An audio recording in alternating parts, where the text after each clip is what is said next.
I'm Shaun Tilburg, Principal Percussionist of the Phoenix Symphony, and this is the second in a series of videos covering standard orchestral repertoire for the snare drum. Today I'm going to talk about Sheherezade.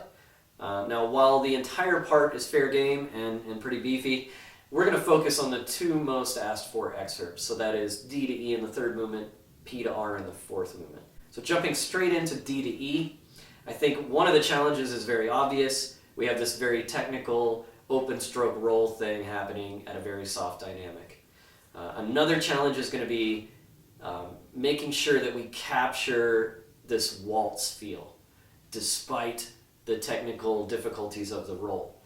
And third, we have a lot of dynamics here, and we want to convey all of those, and it's in a short amount of time and all within pretty soft range. So getting straight into our double stroke rolls, before we talk technique, and I have a good exercise for you, we're going to talk about two things that directly affect the rolls that are not technique based. That is choosing an appropriate tempo. There's a wide range of acceptable tempo here because orchestras play this one all over the map. You have from the mid 50s to the mid to upper 60s. So I'm going to go ahead and pick it right at 60, which is mid to low range, just so I give myself plenty of room to open this roll up. 63, 64, you're really going to struggle to get anyone to hear the notes in that roll, even if you're doing it really, really well. Now we've picked our tempo. Second thing I want to make sure I have is really, really good, honest rhythm.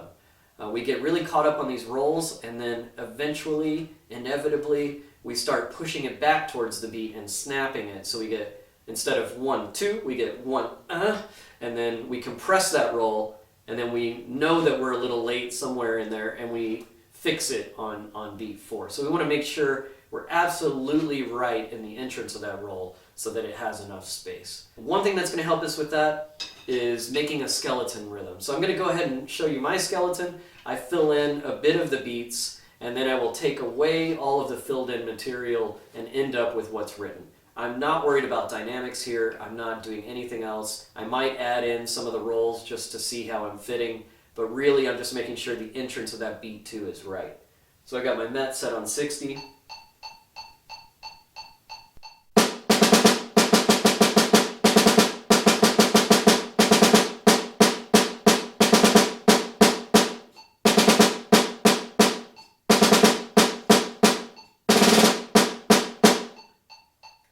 And I'll just do that until I'm absolutely convinced that my rhythm is right on. And then I will push it down into that soft dynamic. So first I'm attacking it by setting up the skeleton. I haven't even worried about the dynamics yet. Second, let's talk about technique specifically. So I've included a great exercise in my book, The Regimen, which is a collection of daily warm-up exercises that are groovy and fun, hopefully. In the open stroke roll section, I've included my own version of Triplet Roll, which has obviously been around for decades, but needs to be in everyone's daily routine.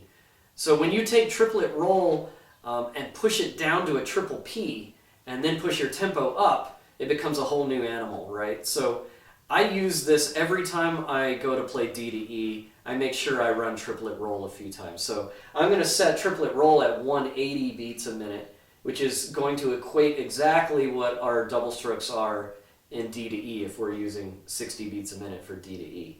So at 180, it's going to look something like this.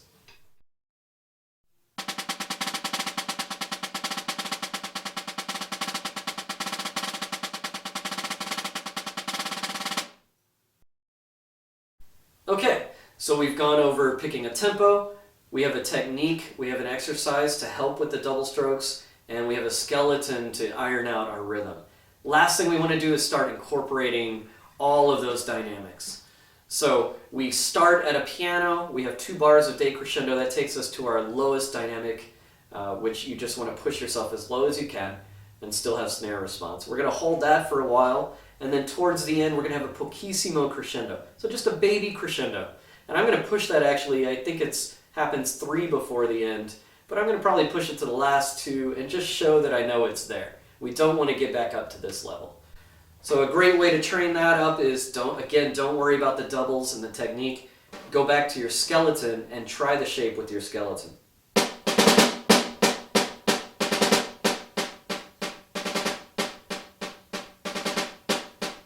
You might also notice I'm slightly leaning on beat 4, just to help me get that dancey waltz feel to happen.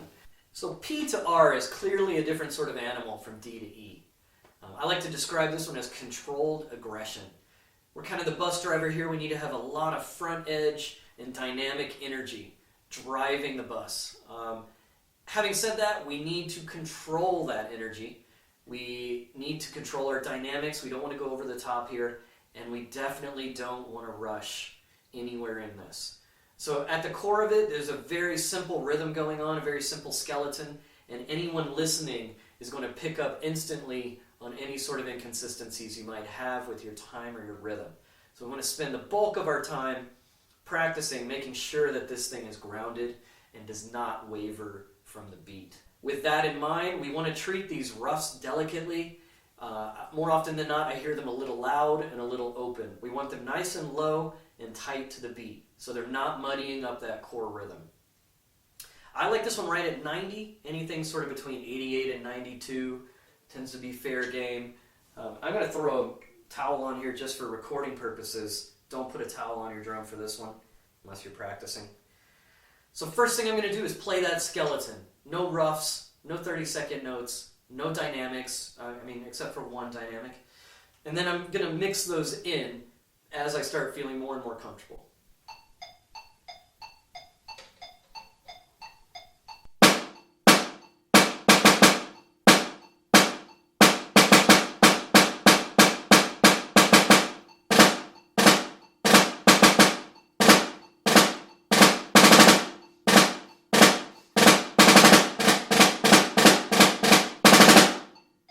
That's basically it. And I'm as focused as I can be on the time, and then I'm also focusing on how consistent I can be with those shapes and the roughs. So this entire thing is going to lead us to the downbeat of Q. I'm going to arrive at Q.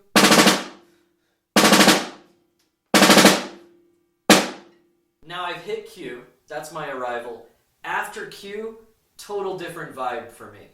And conversely to how it looks, it's very chopsy, it's very busy. It needs to sound very easy and almost light. So this is a notoriously difficult passage for trumpet players, and every orchestra knows this. We play this piece all the time. So if you come in and slam a bunch of really loud, fast single strokes in people's faces, it's not going to go over that well. So somehow we need to master this passage enough that it sounds easy and we can control our dynamics in more of the mezzo forte range. Now this entire lick is based on one sort of difficult technical challenge, and that is the accent tap. So we have our arrival, and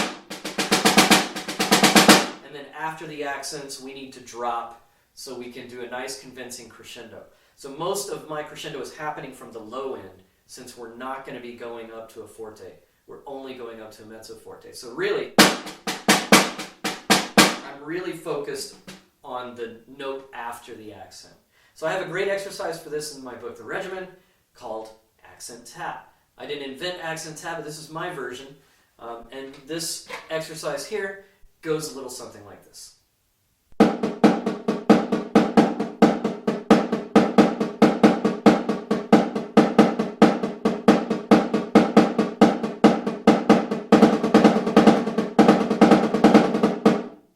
So this clearly helps us directly train up this stop action so we can stop the stick and play a low note.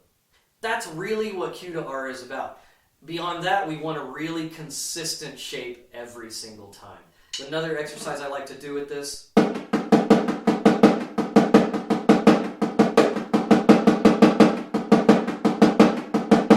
just train that up really nice and smoothly and then put it all together.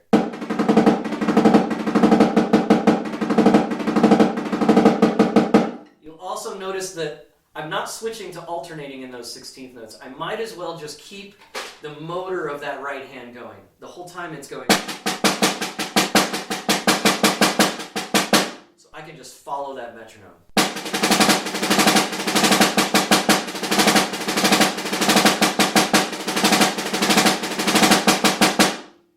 And then I'm really grounded with my time. So I think that that's plenty to get you going on Sheherezade. Next video is going to be Shostakovich Symphony number 10.